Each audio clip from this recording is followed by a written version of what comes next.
Thanks for joining us. I'm joined today by Coach Doug Novak, George Washington. I'm also followed with Michaela Andrews and Kamari Sims. We're going to start off with an opening statement from Coach. Then we'll move on to any questions for the student athletes. I'll release them, and then we'll take questions for Coach as well.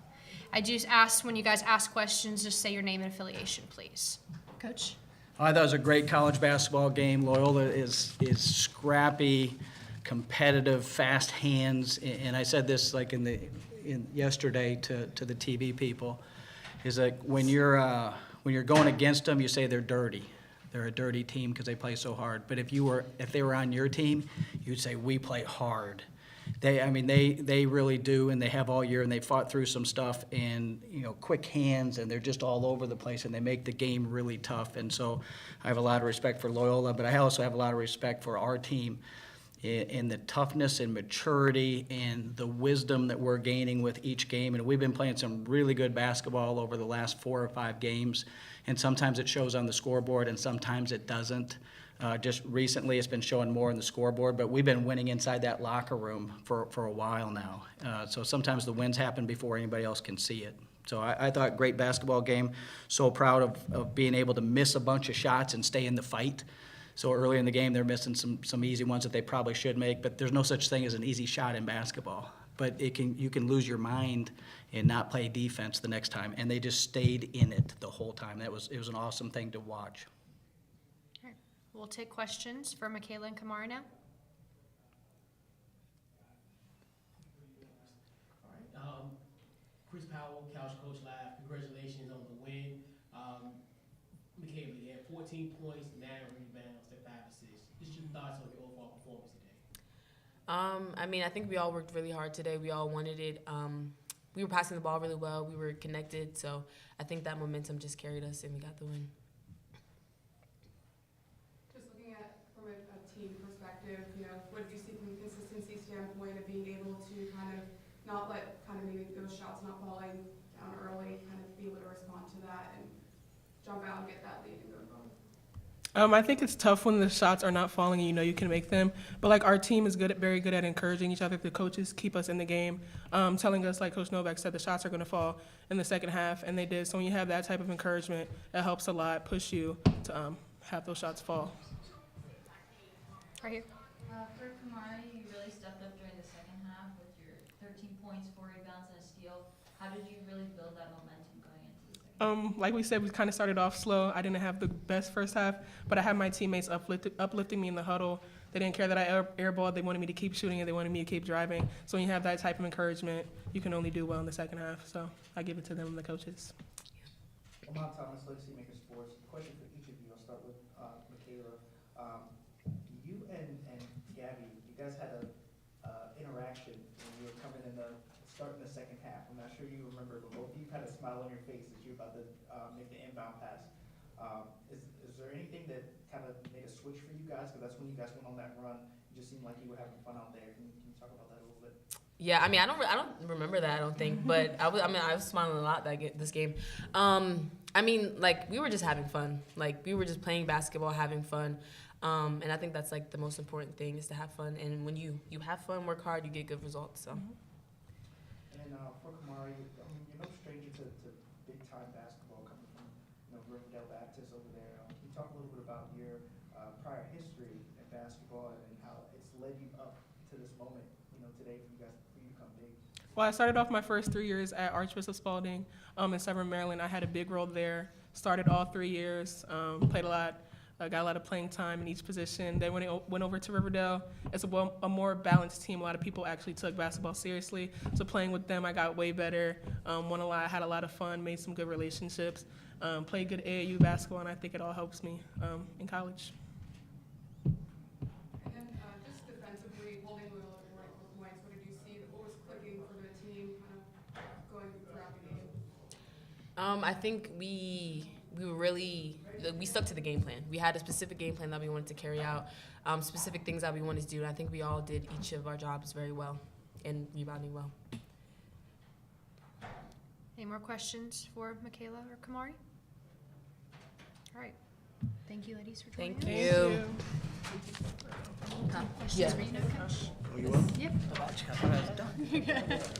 Can I take this? Go for it, absolutely. Memorabilia. Thank you. All right. Now we'll take questions for Coach Novak. Right here. Congratulations on the win, Coach. Your team shot 52% from the field, had a dominant 22-point lead late in the game. What did you like most about your team offensive efficiency today? Those two players that just left, Kamari and Michaela, are so versatile. So Michaela started the year out as a wing, played most of her minutes there, and Kamari started out because we needed another ball handler as the point guard. And then they can play anywhere. And so the experience of each one of these kids have been able to play like the point guard position. They played the right wing, the left wing. We post everybody up. So probably what I liked the most, instead of offensively, each person is a silo. All right, you do your thing, and we watch. Now you do your thing, and you do your thing. It was connected, and their skills bled into the rest of the team. So when Kamari was commanding a man and a half or two, that ball went out, and she throws that thing hard, doesn't need a wind-up. She's a strong young woman, and she pops that ball. And now the dominoes may start to fall as they start to close out. And then defensively, Kamari actually did a great job, and so did Michaela. And not just pointing out those two, but they were just here. They ended a lot of possessions defensively. They didn't foul, they didn't go down, they just laid their hands back, built a good wall, and then went and got the ball. So just the connected piece offensively and defensively is probably what brought me the most joy watching that happen. And I turned around to our coaches and I'd say, that's good basketball. Like, that's really good basketball. That was fun to watch. And it's like, oh yeah, I'm a part of that too. We're a part of this. And that's how it should feel this time of year, with the team taking ownership of their game, of our game. And we're just there to do a little bit of nudging every now and then. Right here. Lamont Thomas, Legacy Maker Sports. Coach, I want to ask you about the versatility you just spoke of on the offensive end. You got that guard tandem between Reynolds and Andrews, and then when you add somebody like Paige Mott, right, like, and the ball moves so crisply. Can you talk a little bit about their chemistry that they have? I know, like, Reynolds is a freshman, so how's that been working out? In terms of you guys' success. Recently, really well, it looks like. But Paige Mott has a great IQ for the game. And it's taken us a while for the rest of us to catch up and be able to play the way we're playing right now. And so sometimes when you're ahead and you're not seeing the results, I mean, you get kind of frustrated. And again, Paige really has stayed in the fight, and she's been very good because she can see things. And it's just a different perspective when you're looking out and you can see the whole game from a post position, and then you're smart.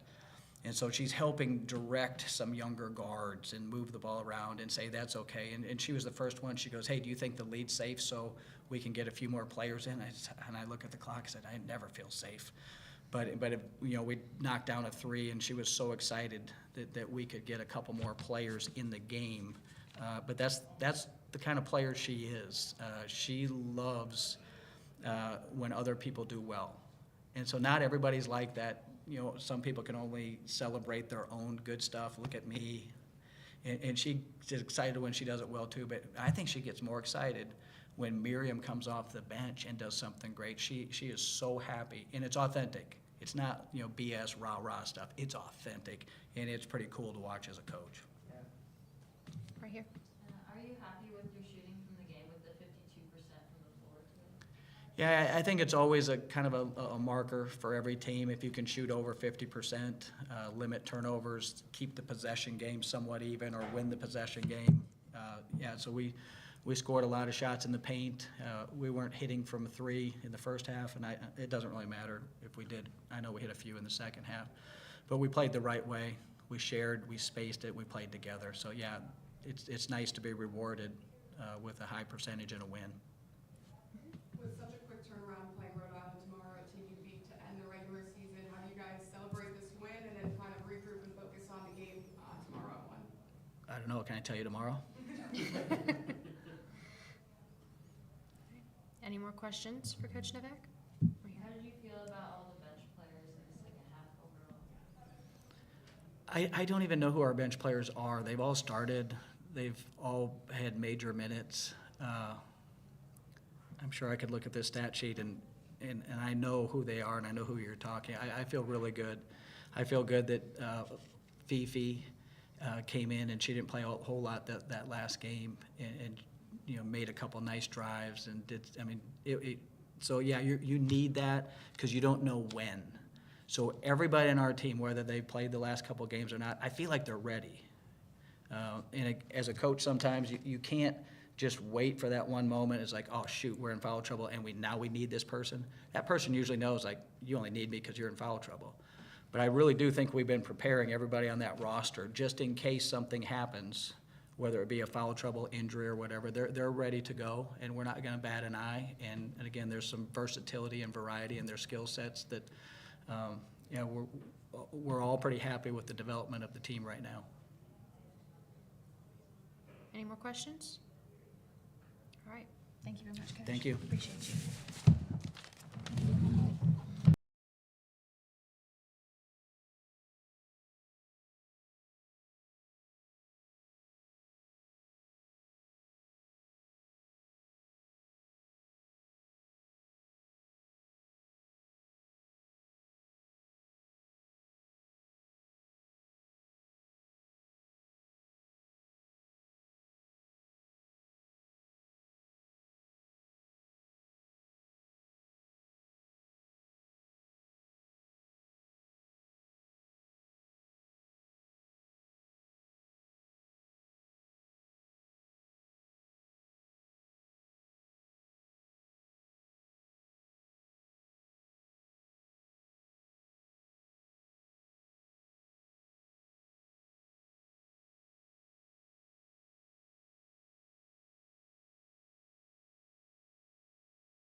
joined by Loyola head coach Allison Guth, Kier Chivers, and Nael Bernard. We'll go through and have a statement from coach, then we'll have any questions we have for our student athletes. After that, I'll release them and then have any questions we have left for Coach Guth. And please, while you're here, say your name and affiliation. Coach? I just wanted to congratulate G-Dub on a really terrific game. I thought they did a great job game planning for us the second time we played them, in the way that they applied some ball pressure on our on-ball screens, the way they hedged, the way they trapped. But today was all about the way they had scoring at will in the paint, and we've got to be better in those areas. We know that as a team, but wanted to congratulate GW, especially in the adversity with what their coaching staff has faced and what the players have bought into and what they're doing. Wish them the best of luck in the A10 tourney. Want to thank the A10 for hosting, and our goal is to, we know winner stays and get to be here a lot longer. It was a lot more fun being here later in it last year, but we just came out of a locker room where I couldn't be more proud of the women we coach and the legacy that our seniors are leaving us. The women to the right of me, Kira and Nay, how they led us on the floor at the point guard spots, but just who they are, what their hearts are about, and how they represent us with strength up the middle, head, heart, guts on a daily basis. So it's a pretty devastated locker room because you never want to leave the floor not giving your best performance, and we couldn't throw the ball into the ocean, so that was a tough way to go out, and we needed to find ways to get stops. So we know there's better basketball for us, and we want to honor the sisterhood by playing better in the future. Thank you, Coach. We'll take questions now for Kira and Nael. Alex, Loyola Phoenix. Nay, it's your final game here at Loyola, and you led the team with the 13-point charge. Just what have you seen since coming here as a team, and what have you looked at the most and enjoyed the most from your time here? We were actually just talking about it in the locker room. Obviously, it's not fun to end the season like this, but just I get to play every day with the people that I love. It ended today, so it's very heartbreaking, but I just got to get to know some amazing people, and that's the most fun I've had in my college career so far, so I'm very grateful for this. And then, Kara, on the same line of thought, you still got some time to go. Yeah. What do you look, taking this game and this season into consideration, what are you looking at for next season, both personally and as a team? Yeah, for sure. I think that the 5 seniors that we have, they're the most amazing people, and just their leadership and what us as a team, especially being a younger team, have gained from them. We've gained so much knowledge, and just their passion for the game is really inspiring. So I think just taking that and running with it in the future and just creating that positive culture and that atmosphere that they had and just bringing that along in the following years. Any other questions for right here? What did you guys see from GW's defense kind of throughout the game? How did you guys make adjustments? The shooting percentage kind of got better as the game went on, and what adjustments did you guys make? I think that our adjustments came a little bit too late.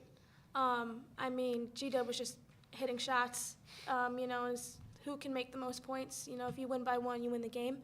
But I think just like learning from this and like moving forward in the following seasons, adjusting quicker and recognizing things a little bit faster for us as a team, I think that would be helpful. I'll help you out there. We obviously shot a lot of threes, and we had a goal coming into the game. We thought GW played Rhode Island really well, and when they packed it in, Rhode Island kind of bit on that and took 22 threes in that game and didn't make many of them. We fell into the trap that we tried to prepare not to. We were jacking a lot of shots, and so the adjustment we made was trying to get paint touches, get driving downhill, draw kick opportunities, and we wanted to score more at the rim. That's how we beat VCU and SLU in our last 2 games, was scoring more in the paint. But you look at this game, the GW has 38-18 for us, so our adjustment was hoping we could create some more easy buckets than to launch the 3 ball. Any more questions for our student athletes? All right. Kira and Nael, thank you for joining us. We'll take some questions now for you, Coach Gooch. Thank you. Guys. Thank you, guys.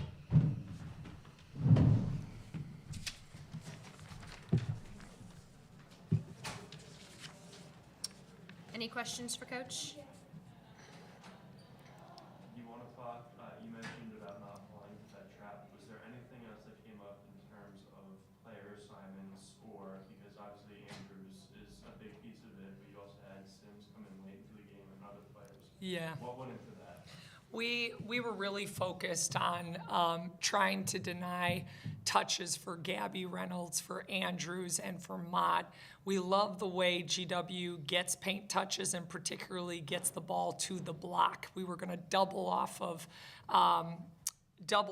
Lewis in those situations, and I think GW did a really good job diving our double coverage. But we really thought if we guarded the paint well, we'd create more opportunities to get them to move the ball and try to shoot the three.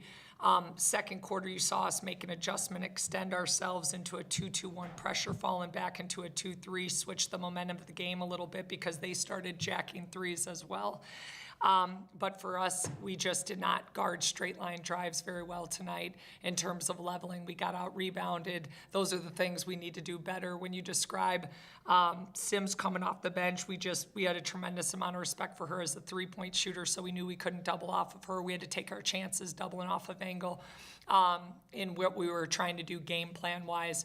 But when you are shooting for a game 27% from the field and 17%, it really makes it challenging even to extend yourself up the floor in pressure because we felt GW was turnover prone. We couldn't even get into some of our pressure scenarios because we couldn't score. You talked about the seniors and the impact they made on this program. How would you describe what that class really brought to the program and the legacy that they left? You know, college basketball is changing so much right now where, you know, I got 3 years and I've been here 3 years with Destiny Jackson, somebody you wouldn't have recognized but has led our team and led the bench, has been a captain on the bench, and is just the definition of servant leader. And I'm so proud. She's probably the greatest teammate I've ever coached. So what she's set as an example to our culture has meant everything. I've gotten to coach, you know, Satori Tannen for 3 years, and for her to choose to come and bring her fifth year back here, man, did I want that kid to have a different night tonight. She's coming off of a double-double versus Lou, grabbing 17 points, 14 boards, and just, it was a tough one for her tonight. But I'm going to take away just her gentle spirit. She's a kind leader.